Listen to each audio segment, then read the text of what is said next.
Hello guys, कैसे हैं आप लोग। मैं हूं मित्तलडा, आपका फ्रेंड फिलोसोफर एंड गाइड। और एग्ज़ाम का एनरोलमेंट का आ चुका है अनाउंसमेंट। ठीक है, फटाफट मैं सारी चीज़ें इसमें आपको बताऊंगा और क्या क्या चीज़ें इसमें नहीं कवर्ड हैं वो भी मैं आपको बताऊंगा। ठीक है, चलिए स्टार्ट करते हैं। तो नॉर्मल एक बहुत ही ट्रेडिशनल जैसा अनाउंसमेंट होता है वैसा है। पिछली बार जैसा ऑप्ट आउट का प्रॉपर आया था वैसा अभी भी नहीं आया है। तो जैसे उसका भी कुछ आता है तो एक सेपरेट वीडियो में मैं आपको बताऊंगा। अभी जो अवेलेबल है लेट्स डिस्कस दैट। ठीक है, तो नॉर्मल जैसे होता है, ठीक है, विदाउट लेट फी 25 मार्च ऑलरेडी मैं एक वीडियो में बता भी चुका हूं। जिन्होंने वो वीडियो नहीं देखा होगा ये वीडियो देख ले, कोई दिक्कत नहीं है। ठीक है, रात को 11:59 तक आपके पास टाइम होता है, ऑनलाइन है। ठीक है, तो 25 मार्च तक विदाउट लेट फी आप एग्जाम फॉर्म भर सकते हो। ठीक है, ऑब्वियसली जिन्होंने ऑप्ट आउट किया है और जिनको कोई चेंज नहीं करना है उनको एग्जाम फॉर्म नहीं भरना है। ऑटोमेटिकली उनका एग्जाम फॉर्म कैरी फॉरवर्ड हो जाएगा और उनको अलग से कुछ भी नहीं करना है।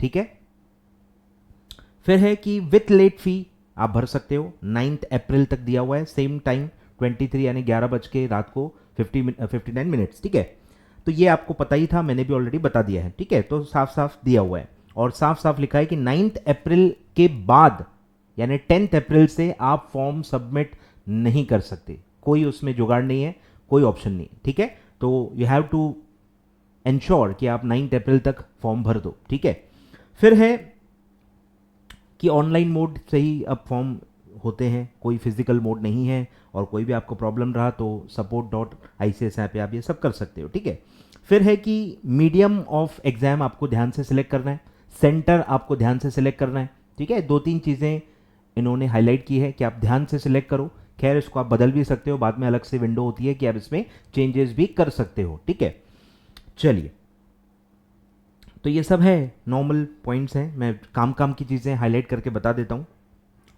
ठीक है, कैनरा बैंक से आप बैंक का चालान भी भर सकते हो। जिनके पास ऑनलाइन बैंकिंग नहीं है या कोई भी जरिया नहीं है, चालान के थ्रू भी हो सकता है, लेकिन सिर्फ कैनरा बैंक से अलाउड है। ठीक है, 3 से 4 दिन रिफ्लेक्ट होने में लगते हैं, तो चालान भर दो, वो डेट काउंट हो जाएगी। वहां से आपके जो स्मैश आईडी में उसमें रिफ्लेक्ट होने में 3 से 4 दिन लगेंगे। तो अगर 25 मार्च तक आपको भरना है तो चालान जो है वो 25 मार्च तक हो जाना चाहिए। चालान की डेट मतलब रेलिवेंट है, चालान 25 मार्च के पहले ऑन और बिफोर का होना चाहिए। और अगर विथ लेट फी आप भरना चाहते हो तो ऑन और बिफोर 9 अप्रैल का वो होना चाहिए। ठीक है, तो चालान का date will be relevant.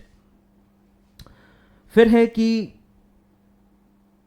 Normal points ही दिए हुए हैं। ठीक है, फिर ये जो सबसे इंपॉर्टेंट है यहां पे अब मैं थोड़ा डिस्कशन करूंगा, ध्यान दो। 9 अप्रैल तक आपको फॉर्म भरना है और 10 अप्रैल से चेंजेस करने का टाइम स्टार्ट होता है, विंडो स्टार्ट होती है। ठीक है, start date for submission of online request for change of examination center. Number 1, you can change the center, you can change the medium of language of the paper, and third is combination of module. ठीक है, ये काफी बच्चों को नहीं पता है, मैंने पास वीडियोस में बताया है और ध्यान से सुन लो। कॉम्बिनेशन लिखा है कि आप सिर्फ स्वैपिंग कर सकते हो, कॉम्बिनेशन बदल सकते हो। कि आपने मॉड्यूल 1 का फॉर्म भरा है, अब आपको 2 देना है तो आप उसको स्वैप कर सकते हो। 1 की फी जो आपने भरी हुई है उससे आप 2 का एग्जाम दे सकते हो, तो वो होता है चेंज इन कॉम्बिनेशन।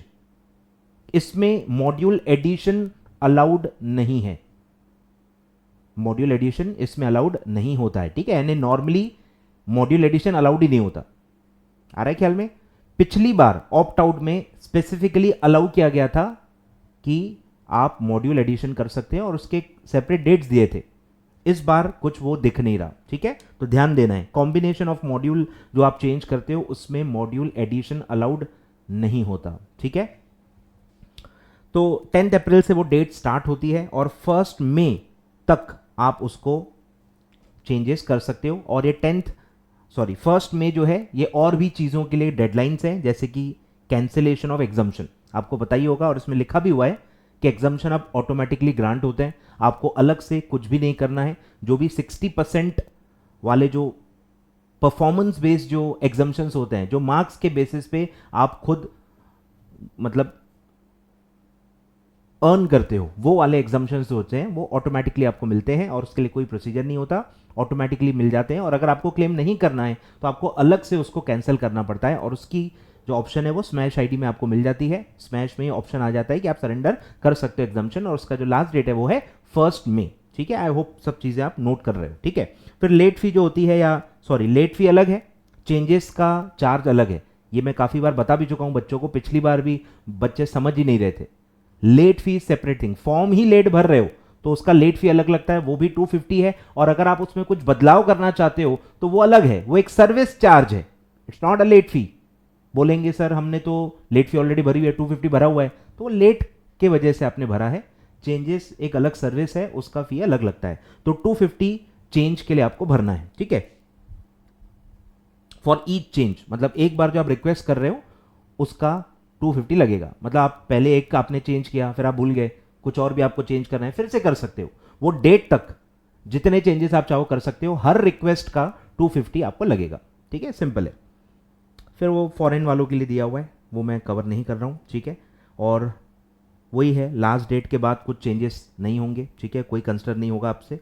फिर डीनोवो का भी एक बहुत इंपॉर्टेंट पॉइंट होता है कि आपको इंश्योर करना है कि आपका रजिस्ट्रेशन वैलिड है। अगर आपका रजिस्ट्रेशन एक्सपायर हो रहा है तो आपको वो पहले डीनोवो कराना पड़ेगा, ठीक है, 9 अप्रैल के पहले। ऑब्वियसली आपको पता ही होगा कि एक्सपायर होने के बाद ही डीनोवो कर सकते हैं। तो अगर आपका 9 अप्रैल के पहले एक्सपायर हो रहा है तो ऑब्वियसली आपको 9 अप्रैल के पहले उसको डीनोवो कराना पड़ेगा। अगर 9 अप्रैल के बाद और जून के पहले हो रहा है तो आई थिंक कहीं क्लियर नहीं है कि क्या करना है, ठीक है। इंश्योर करो कि 9 अप्रैल तक अगर एक्सपायर हो रहा है तो आप डीनोवो कर लो, ठीक है। चलिए, कुछ और है क्या, एक बार मैं देख लेता हूं। कुछ नहीं लिखा है उसमें, ठीक है। और हायर क्वालिफिकेशन के बेसिस पे भी जो है वो भी आपको 9 अप्रैल तक अप्लाई कर लेना है, ठीक है, वो भी दिया हुआ है। और फिर सेम जो मैंने बताया कि मार्क्स के बेस पे जो है वो ऑटोमेटिकली क्लेम होते हैं। आपको अगर नहीं चाहिए, are not interested in availing the exemption, तो आपको अलग से कैंसिल करना पड़ेगा, सरेंडर करना पड़ेगा, और उसका लास्ट डेट है 1 में, ठीक है, ऑटोमेटिकली क्लेम हो जाएगा। फिर वो और भी चीज़ें दी हैं, मैं उसमें बहुत ज़्यादा नहीं जाऊंगा। मतलब एग्जाम्शन सरेंडर करने के पहले आपको सोचना है, क्योंकि सेकंड क्राइटेरिया जो होता है एग्जाम्शन क्लेम करने का, जिसमें आप एक ही सब्जेक्ट में फेल होते हैं और बाकी सब्जेक्ट में सब में मिला के 60% एग्रीगेट आपका होता है, तो आप सारे सब्जेक्ट का एग्जाम्शन एक साथ लेते हो, तो उसमें फिर आप एक साथ आपको सारे सरेंडर करने पड़ेंगे, उसमें आप सिलेक्टिव बेसिस पे सरेंडर नहीं कर सकते हो। वही ये सब इस बड़े पैराग्राफ में समझाया गया। तो अगर आप सेकंड क्राइटेरिया आपको पता है एग्जाम्शन का तो ही ये रेलिवेंट है, नहीं तो आप पहले सेकंड क्राइटेरिया समझ के आओ, उसके बाद ये देखो तो ही आपको समझेगा, ठीक है। चलिए, और फिर सबसे मेन कि भाई ये लास्ट अटेम्प्ट है ओल्ड सिलेबस वालों का, ठीक है, चेतावनी फिर से दी हुई है कि ये लास्ट है जून 21, इसके बाद कंपलसरी स्विच ओवर होगा, और जो भी ओल्ड सिलेबस के स्टूडेंट्स हैं executive as well as new syllabus professional, वो सब न्यू में स्विच ओवर किए जाएंगे, ठीक है, ये भी दिया हुआ है। फिर है एग्जाम्शन, पूरा वही स्कीम दी हुई है कैसे आपको सब्जेक्ट बाय सब्जेक्ट एग्जाम्शन मिलेगा। फिर प्री टेस्ट न्यू सिलेबस वाले जो बच्चे हैं, ध्यान दो, new syllabus only, new syllabus वाले जो दे रहे हैं executive as well as professional, उनको प्री एग्जाम देना है, और आपको इंश्योर करना है कि प्री एग्जाम आपका एग्जाम फॉर्म भरने के पहले क्लियर्ड हो। सेम गोज फॉर ओडीओपी, जो भी बच्चे जून 19 ऑनवर्ड्स जो भी रजिस्टर हुए हैं at foundation and executive level, उन सबको भी इंश्योर करना है कि ओडीओपी एग्जाम फॉर्म से पहले आपने क्लियर किया हुआ है, ठीक है। और फिर एक समरी भी दी है चेकलिस्ट टाइप, बहुत अच्छा है वो भी, तो आप पढ़ सकते हो, दिया हुआ है, ठीक है। और फिर फीस ऑलरेडी आपको पता ही होगा, पर मॉड्यूल 1200 रुपीज़ का फीस है, अक्रॉस लेवल सेम है, तो जितने मॉड्यूल्स आपको अपियर करना है 1200 पर मॉड्यूल आपको फीस भरनी पड़ेगी। फिर लेट फी जो मैंने आपको कहा, लेट फी अलग है 250, और चेंज करने का फी अलग है 250, सब कुछ दिया हुआ है, ठीक है। तो ये सब दिया है, ठीक है, तो ये मैंने आपको सब बता दिया। अब सबसे जो मुद्दे की बात है, जो काफ़ी सारे बच्चे जिन्होंने ऑप्ट आउट किया है, ये आपके लिए पूरा साइलेंट है, ये आपके लिए पूरा साइलेंट है, क्योंकि ऑप्ट आउट वालों को फिर से एग्जाम फॉर्म भरना ही है। पर उनको अगर चेंजेस करने हैं या उनको अगर मॉड्यूल एडिशन करना है, उनके बारे में कोई डेट्स अभी तक दी नहीं है। कुछ अगर आता है announcement, I will update you on that also, ठीक है। चलिए, thank you so much watching the video. अच्छा लगा हो प्लीज लाइक कीजिए, शेयर कीजिए, नए हो इस चैनल पे सब्सक्राइब करना ताकि ऐसे ही वीडियोस आपको मिलते जाएं, और बेल आइकन प्रेस करना ताकि नोटिफिकेशंस मिलते जाएं और कोई भी वीडियो आपसे स्किप न हो। Thank you so much.